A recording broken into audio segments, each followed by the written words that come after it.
ನೊಂದ ಜೀವಕ್ಕೆ ಮುರಿದ ಮನಸ್ಸಿಗೆ ಪ್ರಶ್ನೆಗಳಲ್ಲಿ ಸಿಲುಕಿದ ಜೀವನಕ್ಕೆ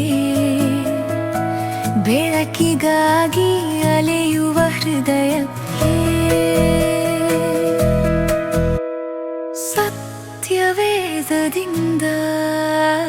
ಹೃದಯಕ್ಕೆ ಒಂದು ಮಾತು. ಆತ್ಮೀಯರೇ, ಮತ್ತೊಮ್ಮೆ ಹೃದಯಕ್ಕೊಂದು ಮಾತು ಕಾರ್ಯಕ್ರಮಕ್ಕೆ ಸ್ವಾಗತ. ಪ್ರೇರೆ, ಇಂದು ನಾವು ನೋಡ್ಲಿಕ್ಕಿರುವಂಥದ್ದು ಆದಿಕಾಂಡ 26ನೇ ಅಧ್ಯಾಯ ವಚನಗಳು 34ರಿಂದ 27ನೇ ಅಧ್ಯಾಯ 40ನೇ ವಚನದವರೆಗೂ. ಪ್ರಿಯರೇ, ಇಂದು ಕತೆ ನಿಧಾನವಾಗಿ ಗಂಭೀರವಾಗುತ್ತಿದೆ. ಏಸಾವ್ ಈಗ ದೊಡ್ಡವನಾಗಿದ್ದಾನೆ, ಅವನು ಮದುವೆಯಾಗುತ್ತಾನೆ, ಆದರೆ ತನ್ನ ಕುಟುಂಬದ ಹೊರಗಿನ ಮಹಿಳೆಯರನ್ನ ಆರಿಸುತ್ತಾನೆ. ಇದು ಒಂದು ಸಣ್ಣ ವಿಷಯದಂತೆ ಕಾಣಬಹುದು ಪ್ರಿಯರೇ, ಆದರೆ ಮನೆಯಲ್ಲಿ ಈ ಒಂದು ಕಾರಣದಿಂದ ದುಃಖ ತುಂಬಿರುತ್ತದೆ, ಅಸಮಾಧಾನ ತುಂಬಿರುತ್ತದೆ. ಈಸಾಕ ಮತ್ತು ರೆಬೆಕಳ ಹೃದಯದಲ್ಲಿ ಭಾರ ಹೆಚ್ಚಾಗುತ್ತದೆ. ಕಾಲ ಕಳೆಯುತ್ತದೆ, ಈಸಾಕನು ವೃದ್ಧನಾಗುತ್ತಾನೆ, ಅವನ ಕಣ್ಣುಗಳು ಮಸುಕಾಗುತ್ತವೆ. ಒಂದು ದಿನ ಈಸಾಕನು ಏಸಾವನ್ನ ಕರೆಯುತ್ತಾನೆ. ನನಗಾಗಿ ಬೇಟೆ ಮಾಡು, ನಾನು ತಿನ್ನುವಂತೆ ಮಾಡು, ನಂತರ ನಾನು ನಿನ್ನನ್ನು ಆಶೀರ್ವದಿಸುತ್ತೇನೆ ಎಂಬುದಾಗಿ. ಪ್ರಿಯರೇ, ಆ ಮಾತು ಇನ್ನೊಬ್ಬರ ಕಿವಿಗೆ ಬೀಳುತ್ತದೆ. ಅಂದ್ರೆ ರೆಬೆಕಳು ಕೇಳಿಸಿಕೊಳ್ಳುತ್ತಾಳೆ. ಅವಳ ಮನಸ್ಸಿನಲ್ಲಿ ತಕ್ಷಣ ಒಂದು ಯೋಜನೆ ಹುಟ್ಟುತ್ತದೆ. ಯಾಕೋಬ, ನೀನು ಹೋಗಿ ಆ ಆಶೀರ್ವಾದವನ್ನ ಪಡೆದುಕೋ ಎಂಬುದಾಗಿ ಅವಳು ಆಸೆ ಪಡುತ್ತಾಳೆ. ಯಾಕೋಬ ಸ್ವಲ್ಪ ಹೆದರುತ್ತಾನೆ, ಅಪ್ಪನು ಗುರುತಿಸಿದರೆ ಏನು ಮಾಡುವುದು ಎಂಬುದಾಗಿ. ಆದರೆ ರೆಬೆಕಳು ಹೇಳುತ್ತಾಳೆ, ನಾನು ನೋಡಿಕೊಳ್ಳುತ್ತೇನೆ ಎಂಬುದಾಗಿ. ಒಂದು ಯೋಜನೆ, ಇದು ಒಂದು ಮೋಸ. ಯಾಕೋಬ ಏಸಾವನ ಬೇಟೆಗಳನ್ನ ಧರಿಸುತ್ತಾನೆ, ಅವನ ಕೈಗಳಿಗೆ ಕೂದಲು ಕಟ್ಟುತ್ತಾರೆ. ಅವನು ನಿಧಾನವಾಗಿ ತಂದೆಯ ಮುಂದೆ ಹೋಗುತ್ತಾನೆ. ಈಸಾಕನು ಕೇಳುತ್ತಾನೆ, ನೀನು ಯಾರು ಎಂಬುದಾಗಿ. ಆ ಕ್ಷಣದಲ್ಲಿ ಯಾಕೋಬ ಹೇಳುತ್ತಾನೆ, ನಾನು ನಿಮ್ಮ ಮಗ ಏಸಾವ್ ಎಂಬುದಾಗಿ. ಸ್ನೇಹಿತರೆ, ಮೌನ ತುಂಬಿದ ಕ್ಷಣ. ಸತ್ಯ ಮತ್ತು ಸುಳ್ಳಿನ ನಡುವೆ ಒಂದು ರೇಖೆ, ಅದು ಈಗ ದಾಟಲ್ಪಟ್ಟಿದೆ. ಧ್ವನಿ ಯಾಕೋಬನದು, ಆದರೆ ಕೈಗಳು ಈಸಾವನವು ಆಗಿದವೆ.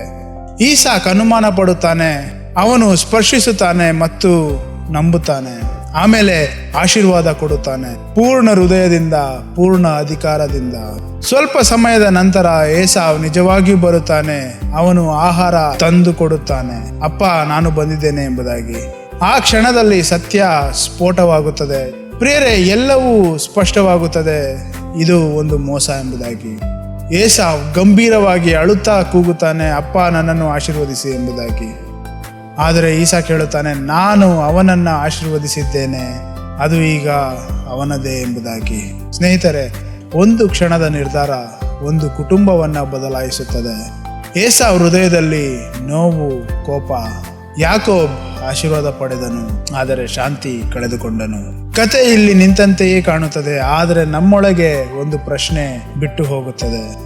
ನಾವು ದೇವರ ಆಶೀರ್ವಾದವನ್ನ ದೇವರ ಮಾರ್ಗದಲ್ಲಿ ಕಾಯುತ್ತೇವಾ, ಅಥವಾ ನಮ್ಮದೇ ಆಗಿರುವಂತಹ ಮಾರ್ಗದಲ್ಲಿ ಪಡೆಯಲು ಪ್ರಯತ್ನಿಸುತ್ತೇವಾ? ಪ್ರಿಯರೇ, ಇಂದಿನ ವಾಗ್ದಾನ, ದೇವರ ಆಶೀರ್ವಾದ ಸರಿಯಾದ ಸಮಯದಲ್ಲಿ ಬರುತ್ತದೆ, ಆದರೆ ಅದೇ ಸಮಯದಲ್ಲಿ ನಾವು ಕೈಗೊಳ್ಳಬೇಕಾಗಿರುವಂತಹ ಆಜ್ಞೆ, ಮೋಸದ ದಾರಿಯನ್ನ ನಾವು ಹಿಡಿಯಬಾರದು, ಹೊರತು ಸತ್ಯದ ದಾರಿಯನ್ನು ಆಯ್ಕೆ ಮಾಡಬೇಕು. ತಾಳ್ಮೆ ಇಟ್ಟುಕೊಂಡು ದೇವರ ಸಮಯಕ್ಕಾಗಿ ನಾವು ಕಾಯಬೇಕು.